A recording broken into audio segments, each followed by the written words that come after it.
Thank you for joining us.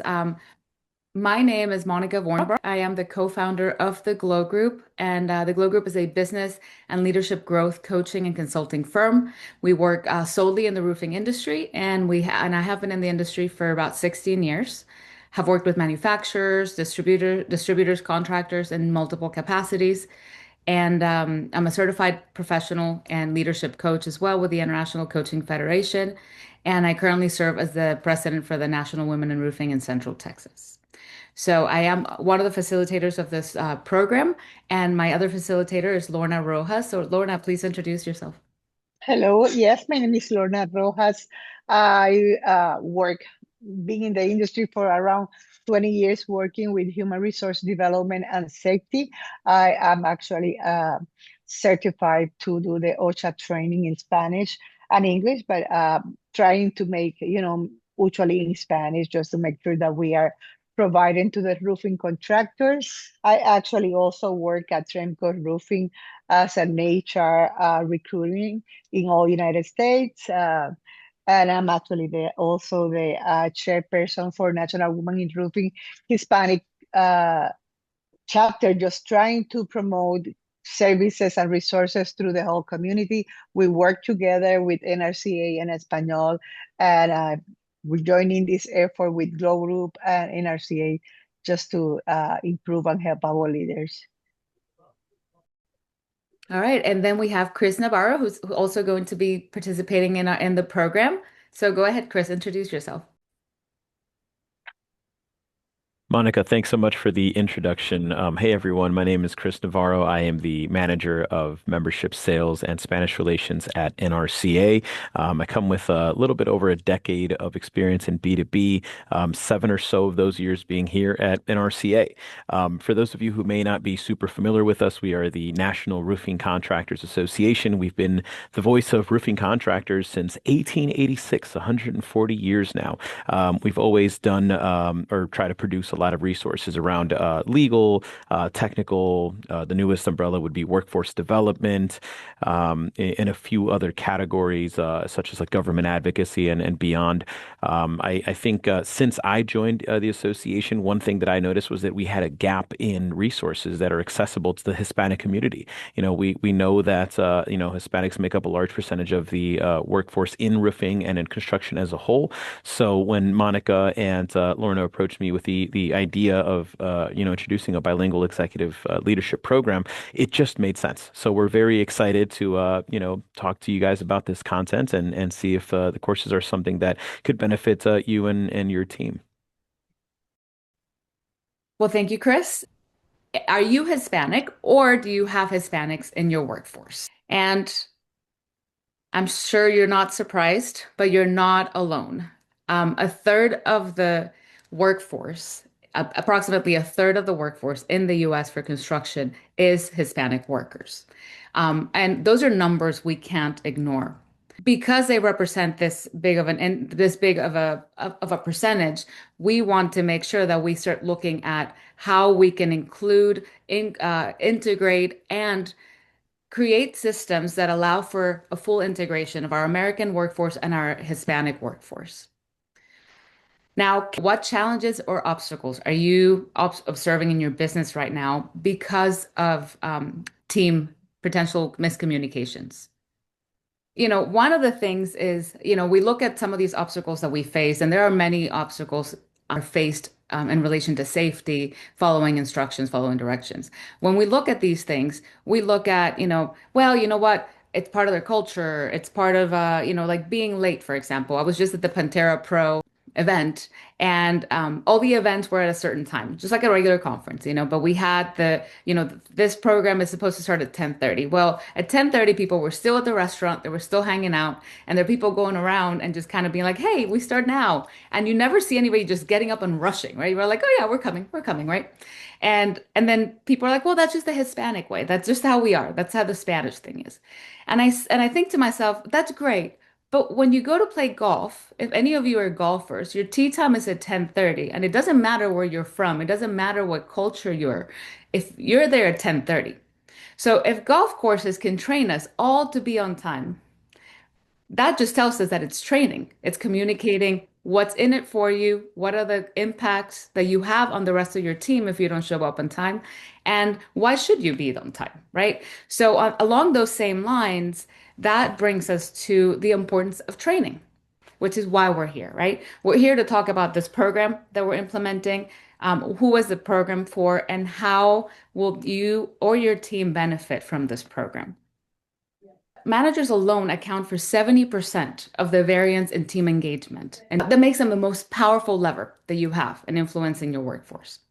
So, when managers have this much influence over the work efficiency, performance, and ultimately the impact and profitability, we have to ask ourselves, are we giving our leaders all the tools they need to set them up for success? Because that's really what the name of the game is, right? If you set your team up for success, your leaders up for success, then you get that 10 times fold. But they need to be able to bridge cultural gaps. They need to be able to bridge cultural divides, communication divides. And in this specific case, between English and Spanish speaking teams.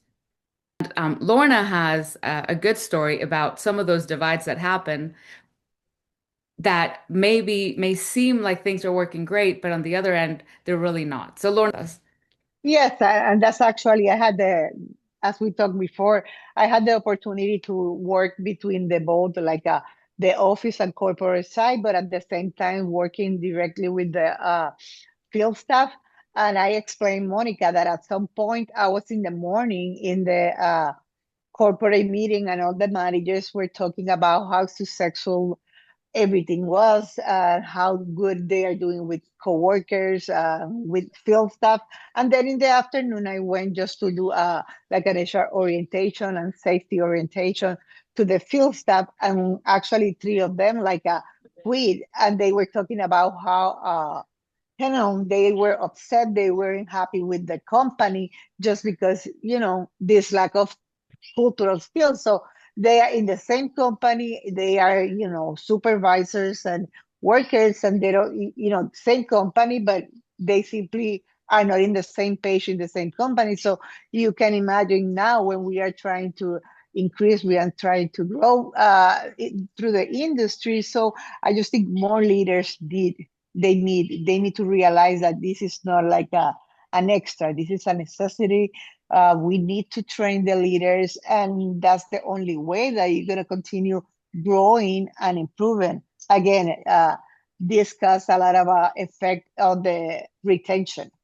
I know the labor shortage is real, but at the same time, when you don't have the leaders that you need in your company to help and create a better work environment with them and make them stay, which is the goal, that you recruit and you stay with them, and eventually you can you can utilize the same resources and make them, help them to make a better leaders too. So I just think, we need to create awareness about the needs, about bilingual leaders, and this is part of the plan, and we are just creating this initiative, but hopefully we can continue working on this. Lorna, for sharing that. And that takes us, this is what the Executive Leadership Bilingual Program is. This program is designed specifically to help your leaders learn in the language that they prefer. So that's why we're doing it in a bilingual format. So it is targeting exactly how they learn. Some people learn visually, some people learn by doing. It's the same thing with languages. Back to, the Hispanic workforce representing approximately a third of the workforce in the US. Surprisingly, though, there's a lack of Spanish training materials, and that contributes to increased safety risks, deadlines missed, to issues with customers. If you're residential and there's an issue and they need to speak with a homeowner and they don't speak the language, if they don't have a leader that's there to help them and at least guide them in how to handle a situation, even if they don't speak the language, that all turns down into, profitability. Language doesn't mean comprehension. So, like I said before, just because they understand the language doesn't mean that they learn in that language. And I'm sure you have people that can speak some Spanish, but they can't write it. They may not know how to speak to communicate expectations, to deliver difficult feedback to an employee that's not performing, or create psychological safety for them, or hold people accountable in their languages, navigating cultural differences, translating the executive priorities, into what that looks like for the field and the execution, right? So the goal in this course is facilitating the Spanish learning, but it's not to keep Hispanic leaders operating in Spanish. It's to help them use that language as a bridge to leadership development while still keeping those leaders being more effective and operating as leaders, regardless of their descent, regardless of the language. And also to address different obstacles that are faced by each of the leaders, whether they're bilingual or not.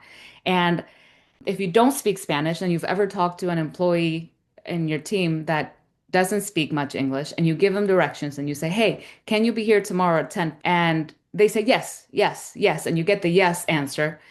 You don't know sometimes if the yes means I have no idea what you're saying, but I'm going to ask someone else what you're saying because I don't want to tell you that I don't understand you. I don't want to say speak slower, right? So when the next day that person didn't show up at 10, you're like, okay, it's a language barrier. But what happens if your leader speaks the language, but he still gets the same reaction from that team member and says, yes, yes, but and they still don't show up? Now you're looking at a different challenge. Is it a respect challenge? Is it an understanding? Are they different dialects or different Spanish, for lack of better words, right? In this room alone, Chris speaks a different Spanish than I do, and Lorna speaks a different Spanish than I do. The perfect word, for example, is ahora. Ahora means now to some people, and it means in a little bit to other people. So when you say, I'm doing that ahora, that could literally mean both of those things, and that makes a big difference when you need something done right away. Yeah. So that's kind of what we're trying to help these leaders be able to speak the right language in the right way and deliver it in the right format. And I also think, it will help the leaders, but it will help companies to create more leaders inside your company. I see some individuals that are very expert, in the roofing industry, but the lack of language, uh, don't it's not helping them to improve their leadership skill. And I always say, maybe because I'm between the field and safety, that your employees are your best advocate. And with the lack of labor, you can continue preparing these workers to become a leader. So if you have the program in Spanish and English, you can see how can you integrate this program for the future leaders of your company. So I just think it's going to help not only now, but in the future with your current employees, and maybe you can start making changes in your organization. So, where do these disconnects show up the most? We have seen these show up in safety. We have seen them show up in training. We have seen them show up in productivity and retention, in culture and engagement, and in leadership and succession. So, taking all these things into consideration, we are looking at a methodology that we use in this program in order to bridge this gap, right? We look at communication. We look at trust, accountability, development of the employee, alignment with the vision of the company, and ultimately the growth of the company. What's their growth plan? And that's basically communication improves. Then teams speak up when they see a risk. Then when they see somebody not wearing their PPE, when they see somebody violating an OSHA regulation, they're able to speak up because they feel confident. Supervisors take greater ownership. Technology faces less resistance. Your leaders will be able to actually implement and push down technology without saying, we're doing this because the boss said so. They're actually going to be able to say, hey, this is how this is going to impact us. This is how it benefits us, and take that ownership of this initiative as if it's their own. Field and the office will begin working together as one. When our best employees, when the people that you send to these courses, when you invest in them, they're going to see what they've maybe not seen before, which is a future within the company, a company that wants to invest in them.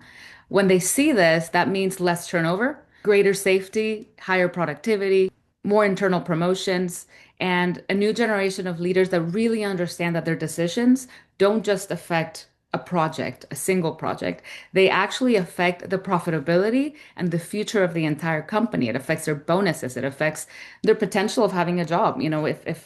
If there's an OSHA issue, you could lose a company over certain types of issues. So that's their job security, their family, their livelihood.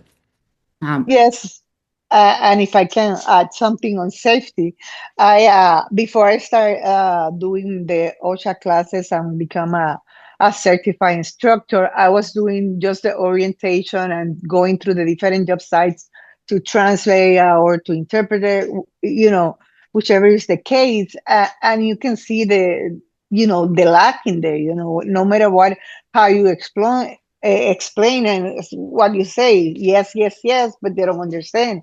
And you see like the citations, and not only the citations, it's going to be hard to see someone lose their life just just because they don't understand when the resources are available, and you need to start working as part of the commitment and the responsibility to help them to be successful and to take care of your company. that's true. Yeah. So this program is a 90-minute program. The 90 minutes is split into three phases. The first phase is a 15-minute introduction. This piece is fully bilingual. This is in English and Spanish. Our goal is to integrate the whole team so that they, just like they do in your company, just like they do in the field, they are working with people that have different languages and that speak different cultures. Then after that, we have a 60-minute breakout where the Spanish speaking room goes into one room, the English speaking goes into another room. They're talking about the same topic, the same approach to leadership, but in their cultural understanding and perception of what those things look like.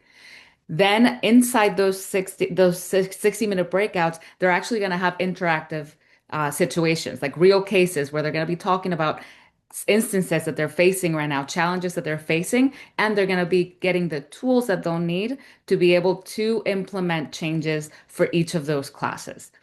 And then the last 15 minutes, everybody kind of comes together and then we'll do the takeaways and the homework. And every class has a very small but mighty homework. And what we want to achieve with that is basically everybody has a takeaway that they can implement from identifying who is a leader, like so that you can come to the classes identifying, this is one leader I can apply this to, or this is a situation that my learning can help me so that they can really get something out of this class that's tangible. Um, we also we gauge the progress of the students. So we have a before assessment so that we understand where they are. And then we do one right after each course and one right after the whole program. So we understand what they got out of it, what changes are they're going to implement. And then we follow up again in 30 days and then in 6 months, just to really make sure that what they learned is something that's stuck and something that is useful to them. Out of the curriculum, we have 6 classes. The first one is leadership in 2 languages, and it's elevating Hispanic supervisors. The second course goes into psychological safety and cultural trust in roofing environments. Then we go into modern tools, traditional values. So AI is one of the things that we talk about, but it's not the only thing we talk about. We talk about how to help your team adopt technology. How do we help them use the technology that exists? The new that came out from Apple, the Translate, AI translation for emails, for internal communication. What are some of these tools that are really good to help with language barriers? And even with the right prompting, it can help with a cultural misalignment. So we will help them with that. Then we'll look at, what does it take to market the mission of your company, recruiting, retention. At the end of the day, a good company culture feeds itself, right? It brings customers because you have a Yeah. complete customer circle, a customer experience, but that customer experience has to be applied to your team as well. Do your employees feel valued? Do they feel like their cousins should work here because it's a great company? Or they have a colleague that was amazing at their past job and they would thrive in this company. So that's kind of where this class is for. And so then the last 2 courses are internal culture for retention, and that's showing your team their growth path. Everyone in your team should know where they can go. What is the future in the company? So it's not just about a dollar and then your competitors can come in and poach them, right? It's more than a dollar. What do they have? How are they respected? Their free time, their family time. Are they feeling seen? Are they feeling valued? And your leaders are part of that team, but they also create that company culture. So they are your ambassadors. So really being able to help create that system for you.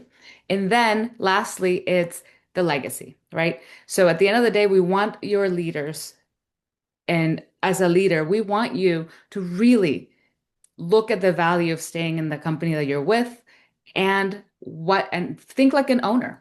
The moment that you start thinking like an owner, you start making decisions from an empowerment place. And that means you really start looking at how can I make things better? How can I contribute? How can I bring ideas to the table? So that's how we close the six class cycle. Um, so those are the classes. And then the goal is to take your leaders from being great workers that were promoted into being great leaders, company to be a pipeline of people who understand culture, communicate expectations, hold people accountable, connect the field with the office, and are being prepared to help lead the future of the company.